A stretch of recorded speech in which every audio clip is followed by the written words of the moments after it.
Will give you hope for eternity. That when you do die and you leave this earth, you will have hope and everlasting life.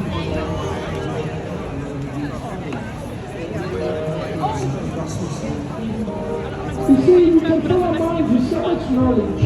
We can be indoctrinated by so much. If it's not truth, we will live a lie.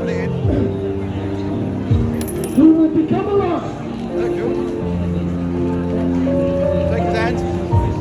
That's why truth is the most expensive commodity on earth today. We've got a lot of love, but less truth. We've got a lot of lies, but less truth. You can have many brothers. You can have all kinds of religions. You can have all kinds of philosophies and beliefs. But if you don't have the living God, the living seem like never before.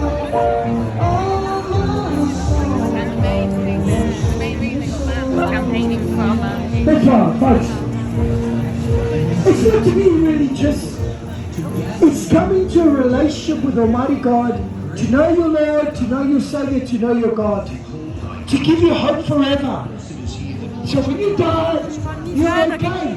People say, I'm okay, I'm okay, I'm okay. I'm okay, I'm money. I'm okay, I'm okay, I'm okay. You're not okay. You're not okay because your money is going to rot to the grave. You know he's not going with you. You're only okay if you have future faith and trust. You know, my God, the God is the one who